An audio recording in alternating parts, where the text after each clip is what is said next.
부산을 가고 싶은 거예요. 그래서 부산행 열차를 탔어요. 그러면 부산역까지 가야 돼요? 안 가야 돼요? 그런데 도중에 대전역에서 내린 거예요. 근데 생각보다 대전이 놀 데가 많은 거죠. 그래서 대전에서 실컷 놀다가 보니까 다시 이제 집에 가야 되는 거예요. 그래서 다시 그냥 집으로 돌아오고 말았어요. 그리고 속으로는 그렇게 스스로 자족하는 말을 하는 거죠. 그래, 부산은 못 갔지만 그래도 대전에서 실컷 놀았잖아. 그러면 된 거 아니야? 이것에 대해서 어떻게 생각하세요? 꼭 부산까지 안 가도 뭐 대전에서 놀았으면 뭐 됐지 뭐 괜찮지 않아? 이렇게 생각하는 분들 계시죠? 그렇게 생각하는 분 한 손 들어보세요. 한 분도 안 드네? 아니면 근데 부산 가기로 했으면 부산까지는 가야지. 그렇게 생각하는 분 한번 손 들어보세요. 손 안 드는 분은 뭐예요? 아예 안 간 분들이에요?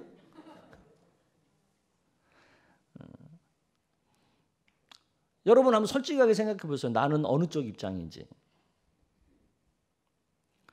놀러 가는 것은요. 대전에서 그냥 내려서 중도 하차해서 그렇게 그냥 놀다가 다시 돌아와도 그렇게 큰 문제가 되진 않아요. 그런데 천국 가는 것은요. 그렇게 도중 하차하면 돼요, 안 돼요? 안 돼요. 반드시 최종 목적지인 천국까지 가야 하는 거예요. 오늘은 천국 가는 길에 있어서 십자가 죽음에 머물고 마는 그렇게 도중하차한 그런 신앙에 대한 얘기를 좀 해보려고 해요. 왜냐하면 오늘 우리가 읽은 본문을 보면 십자가 죽음 앞에 멈추어서 주님의 부활을 믿지 못하는 사람들의 얘기가 나오거든요. 먼저 십자가에 못 박혀 죽으신 예수님을 너무 사랑해서 그 예수님을 잊지 못하고 한없이 슬퍼하는 무덤을 찾아온 여인들을 한번 만나보자고요. 오늘 본문 1절에서 4절까지 나온 얘기입니다. 여러분 읽어보겠습니다. 시작. 안식 후 첫날 새벽에 이 여자들이 그 준비한 향품을 가지고 무덤에 가서 돌이 무덤에서 굴려 옮겨진 것을 보고 들어가니 주 예수의 시체가 보이지 아니하더라. 이로 인하여 근심할 때에 문득 찬란한 옷을 입은 두 사람이 곁에 섰는지라. 네, 안식 후 첫날 무슨 얘기냐면 예수님이 금요일 날 운명하셨잖아요. 그래서 토요일이 안식일이에요. 원래 유대교에서는. 그리고 안식일을 지나고 그 다음 날, 우리로 말하면 주일이죠. 오늘 같은 이 주일날 새벽에 아주 그냥 새벽부터 예수님의 시신에 향유를 바르기 위해서 무덤을 찾아온 여인들이 있었던 거죠. 그 여인들의 숫자가 4명이에요. 한번 보세요. 얼마나 이 여인들이 예수님을 사랑했으면, 그리고 예수님의 죽음에 대해서 얼마나 슬퍼하고 애통했으면 새벽부터 이렇게 찾아 나와서 예수님의 시신에 그 향유를 바르겠다고 오겠어요. 여러분, 사람 죽은 시신 만지는 거 쉬운 일이에요? 쉽지 않아요. 이 모습은 분명 이 여인들이 예수님을 정말 사랑했고 또 예수님을 믿었고 여전히 예수님을 사랑하는, 그 예수님의 또 죽음에 깊이 슬퍼하는 그런 여인들이라고 우리가 믿을 수 있죠. 인정할 수 있죠? 그래요, 안 그래요? 대답을 안 하셔. 목사님 분명히 여기에 뭔가 이렇게 깔아놓은 게 있을 것 같으니까. 근데 보세요. 무덤 입구를 이제 새벽에 와서 무덤에 와서 보니까 무덤 입구를 막아놨던 큰 돌이 옮겨져 있는 거예요. 그리고 무덤 입구가 열려 있어요. 그래서 그 무덤 안에 들어가서 보니까 예수님의 시신이 누워 있어야 되잖아요. 근데 시신이 보이지 않는 거예요. 이것을 처음 발견한 이 여인들의 입장에서 그 반응이 어떻겠어요? 여러분이 그 입장이라면 그 반응이 어떨 것 같아요? 근데 오늘 본문에 보니까 이 여인들은 예수님이 시신이 없어진 것을 보고 어땠다고요? 근심했다는 거예요. 근심했다. 시신에 향품을 바르러 왔는데 시신이 없어졌으니까 근심하는 것이 당연한 거예요? 당연하지 않은 거예요? 당연하다. 당연하지 않다. 그런데 이렇게 막 걱정하고 근심한 이 여인들을 지켜보던 이가 있는 거죠. 바로 천사. 두 분의 천사가 이 여인들을 바라보고 있다가 이 근심하는 여인들에게 뭐라 그래요? 같이 어떡하냐 뭐 걱정했어요? 아니에요. 이 여인들을 책망했어요. 두 천사가 이 여인들을 책망하는 얘기를 들어보자고요. 5절에서 7절까지 얘기거든요.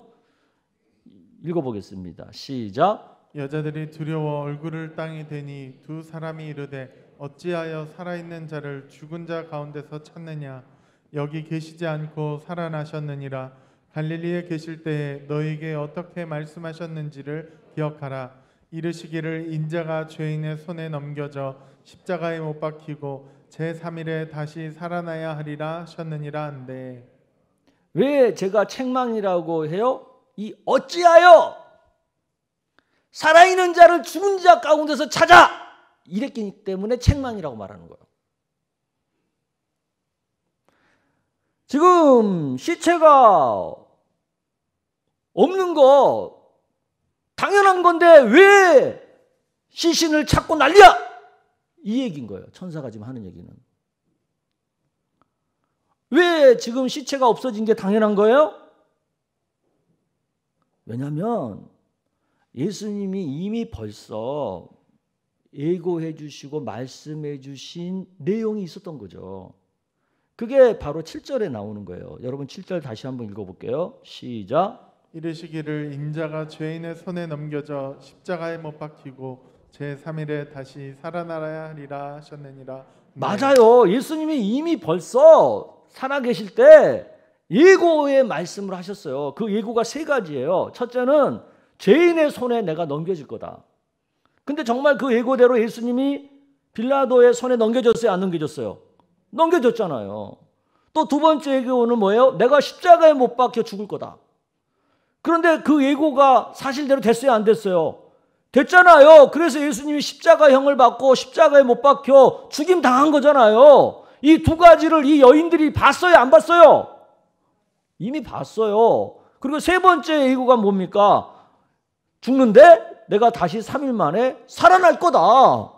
이 얘기를 예수님이 해주셨잖아요. 벌써. 그러면 지금 이 여인들이 무덤이 열리고 시체가 없어진 것을 목격한 순간 어떤 반응을 보여야 돼요? 야, 예수님이 예고하신 대로 다시 살아나셨구나. 진짜 살아나셨네. 아이고 좋아라. 이래야 되는 거 아니에요? 그래요, 안 그래요? 이미 앞에서 두 가지가 예수님이 예고하신 대로 그대로 된 것을 봤잖아. 그러면 나머지 하나인 예수님 부활도 당연히 믿고 당연히 기대하고 기뻐해야 되는 거 아닙니까?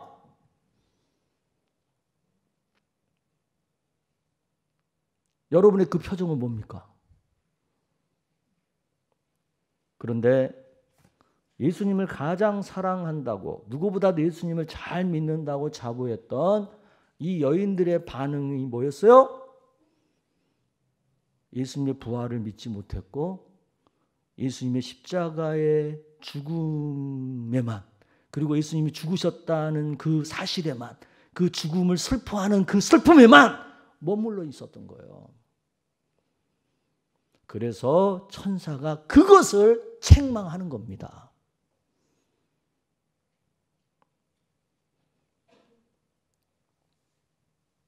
천사에게 책망받는 이 여인들의 모습을 보면서 우리가 교훈받을 거가 뭘까요? 바로 십자가 죽음에만 머물러 있는, 부산까지 가야 되는데 대전에 그냥 도중하차하고 만 것과 같은 그 문제를 우리가 오늘 생각해 봐야 되는 거예요. 예수님의 구원 사역이 완성이 되고 온전해지려면 십자가로 우리의 죄의 문제를 해결하고 부활로 새 생명을 얻어서 새롭게 사는 데까지 나아가야 되는 거거든요. 그런데 우리가 십자가 신앙에까지만 머물러 있으면 어떻게 됩니까? 십자가로 죄는 용서받고 죄는 해결되었겠지만 새 생명을 가지고 새롭게 사는 것은 잘 못하는, 그것은 잘 안 되는 반쪽짜리 신앙에 머물고 마는 게 아니겠어요? 오늘 교회 안에 이런 반쪽짜리 신앙이 너무 많은 게 문제인 거예요, 사실은. 예수님 십자가 믿고 죄에서 용서받았어요. 그건 너무나 잘해요. 그런데 예수님의 부활을 말로는 믿는다고 하는데 실제로는 믿지 못하고 있는 거예요. 그래서 생활 중에서 새 생명으로 사는 것이 잘 안 되는 거예요. 새 생명으로 산다는 게 뭡니까? 예수님의 통치를 따르는 삶이잖아요. 하나님 말씀 따라 사는 하나님의 나라의 삶을 말하는 거잖아요. 그런데 이게 잘 안 되는 거예요. 이게 우리들의 문제거든요. 이게 우리들의 반쪽짜리 신앙의 문제거든요. 제자들도 사실은 처음엔 이런 우리들과 똑같았다는 거죠. 오늘 본문이 얘기하는 게. 부활을 믿을 수가 없었던 거죠. 예수님이 미리 예고하셨지만 그래도 그것이 믿기지 않는 거죠. 그래서 도마 같은 제자는 뭐라고 말했어요? 요한복음 20장 25절에서 28절을 여러분 한번 볼게요. 한 절씩 봅시다. 다른 제자들이 그에게 이르되 우리가 주를 보았노라 하니 도마가 이르되 내가 그의 손에 못자국을 보며 내 손가락을 그 못자국에 넣으며 내 손을 그 옆구리에 넣어보지 않고는 믿지 아니하겠노라 하니라.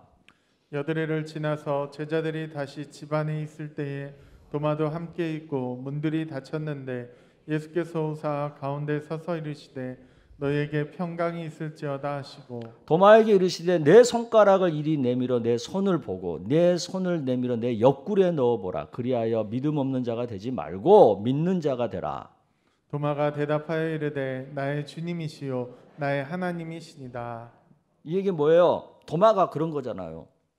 예수님 부활했다고 그러니까 야 내가 내 이 손가락으로 예수님 그 못 박힌 그 손바닥에 내가 직접 손가락 넣어보고 그 창구멍에 내가 내 손가락 직접 넣어보지 않고서는 나는 부활을 못 믿겠어. 그렇게 도마가 얘기했어요. 며칠 후에 예수님이 진짜 부활하신 예수님이 제자들 앞에 나타나셨잖아요. 그래서 도마한테 그러는 거잖아요. 도마야 이리 와봐. 네가 그랬다며? 넣어봐. 손가락 갖고 와서. 네 손가락을 여기 찔러봐. 그리고는 뭐라고 말하신 거예요? 믿음 없는 자가 되지 말고 믿는 자가 되라. 오늘 부활절 예배를 드리는 우리에게도 부활하신 예수님은 동일하게 말씀하시는 거예요. 나의 부활을 믿는 자가 되라. 십자가 신앙에 머물러 도중하차에 있지 말고 예수의 부활까지 믿어서 하나님 나라를 살아가는 사람들이 되어라. 그 얘기를 하시는 거라고요.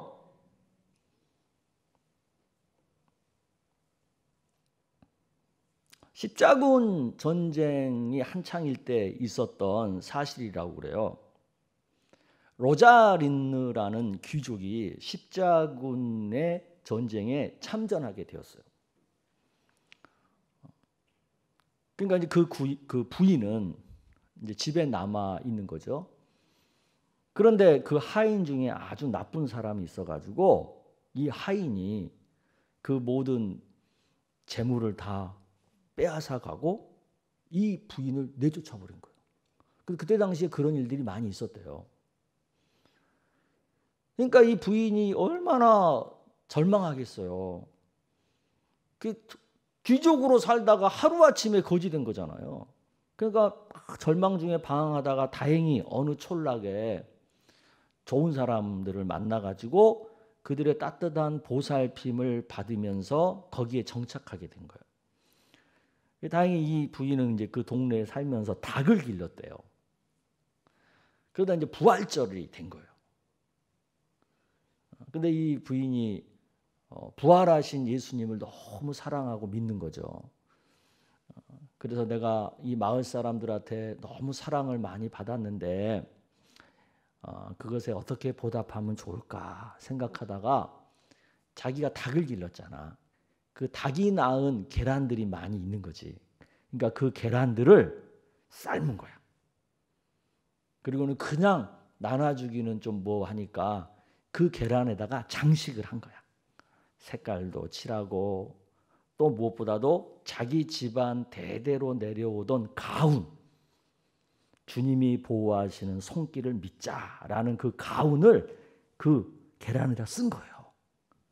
그래가지고 그 계란을 동네 사람들한테 하나씩인지 두 개씩인지 잘 모르겠어. 아무튼 이렇게 나눠줬어요. 그런데 마침 어떤 소년이 병든 어머니를 찾아가는 길에 이 마을에 들렸다가 그 부활절 달걀 몇 개를 얻게 된 거야. 소년은 그 달걀을 가슴에 품고 야 우리 엄마한테 갖다 줘야지 그러면서 길을 가고 있었는데 그 도중에 그 길가에 쓰러져 있는 한 늙은 군인을 발견하게 된 거예요. 근데 이 군인은 허기에 지쳐가지고 몸을 잘 가누지 못하고 있는 그런 상태였어요. 그러니까 너무 불쌍하잖아요. 그러니까 이 소년이 그 받은 달걀, 자기 엄마한테 주려고 했던 그 달걀을 그 군인한테 준 거예요.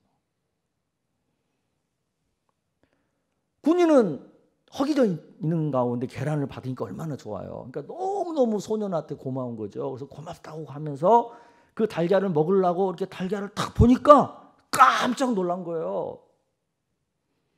바로 그 달걀에 쓰여 있는 글씨가 너무나 자기가 잘 아는 글씨인 거야. 다름 아닌 자기 집의 가운이고 자기 아내의 글씨체였던 거예요. 그러니까 이 군인이 누구야? 바로 그 로자닌느였던 거죠.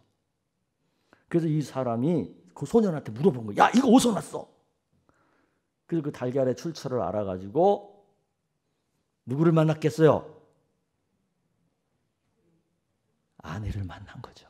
근데 사실 어떤 일이 있었냐면 그동안 이제 전쟁이 끝나고 돌아왔는데 집이 그렇게 된 걸 알게 된 거예요. 그리고 자기 아내가 쫓겨나가지고 어디 없어져 버린 걸 알게 된 거예요. 그래서 이 아내를 찾으려고 전국 방방곡곡을 돌아다니다가 지금 허기져가지고 쓰러져 있었던 차야. 그때 이 달걀을 보게 된 거죠. 그래가지고 이 부부가 다시 만나서 행복하게 살았다는 아름다운 이야기입니다. 그런데 여러분, 근데 실화예요 이게. 보자고요. 이렇게 한 가정이 새롭게 회복이 될 수 있었던 그게 뭐냐는 거예요.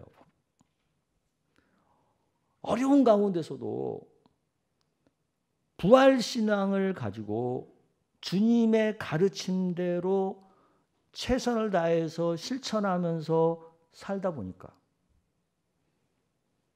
그런 다시 회복되는 은혜가 임한 거 아니겠어요?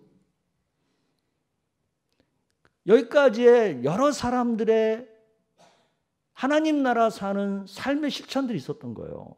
어려운 사람을 거두어서 보살펴주는 마을 사람들의 사랑이 있고 받은 은혜를 보답하고자 달걀을 나눠준 이 부인의 믿음의 모습이 있고 그리고 허기진 군인을 발견하고 엄마한테 주려던 달걀을 그 군인한테 준 소년의 그 삶이 있고 이런 삶들이 만나다 보니까 결국은 한 가정이 다시 회복되는 은혜와 열매가 맺히게 된 거죠.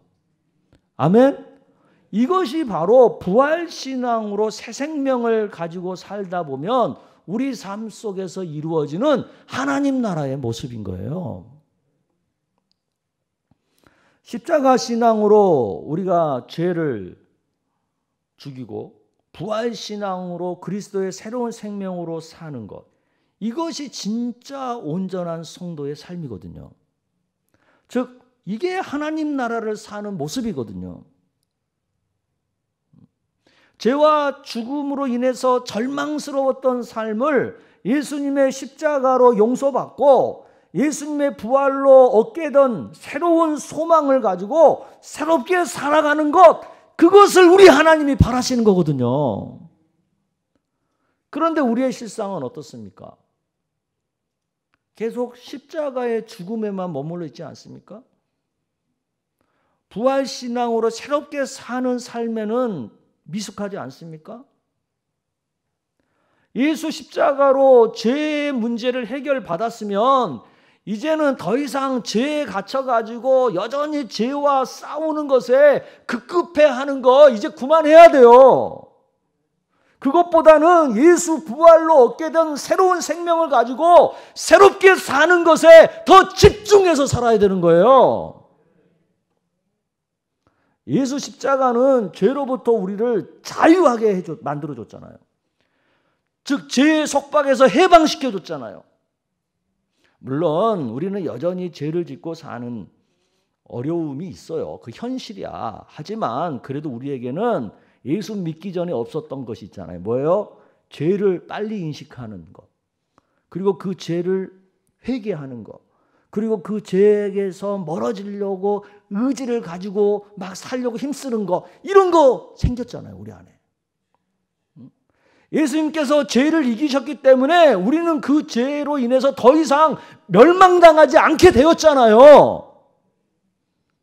물론 우리는 순간순간 연약해서 죄에 지는다니까. 하지만 우리는 그래도 새 생명으로 하나님 말씀대로 살려고 최선을 다하는 모습이 우리에게 있잖아요. 바로 그것이 부활신앙으로 하나님 나라를 사는 모습이라니까요. 이런 모습을 하나님이 바라시는 거고 기대하시는 거라고요. 그런데 예수 믿고 나서도 계속 죄 지었다고 그냥 그것만 슬퍼하고 그것만 괴로워하고 그냥 그 죄책감에만 빠져가지고 힘들어하고 그러다가 적극적으로 새 생명을 가지고 새롭게 사는 것을 못하고 있다면 그게 바로 도중하차 신앙이라고요. 그게 바로 십자가에만 머물러 있는 신앙이라니까요.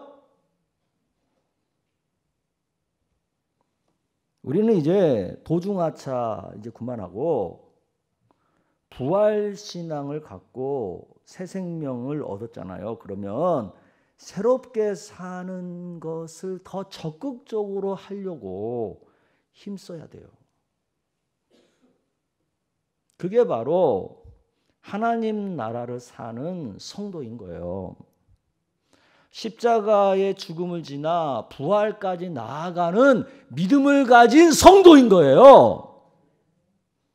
왜 언제까지 죄에 머물러 가지고 그 죄책감에 빠져 가지고 죄 그러다가 인생을 쫑칠 거예요. 그 죄가 나를 멸망시키지 못한다니까. 왜? 예수님의 십자가로 해결했어요. 이제 우리에게는 예수님을 믿는 순간 새 생명이 생겼잖아요. 그러면 그 새 생명을 가지고 새롭게 사는 것에 집중해야 되잖아요. 우리에게는 그 문제가 아직 남아 있는 거예요. 십자가의 죽음을 넘어서 부활의 신앙까지 나아가는, 그래서 적극적으로 하나님 나라 사는 것에 더 힘쓰는 우리 모두가 되기를 주의 이름으로 축원합니다.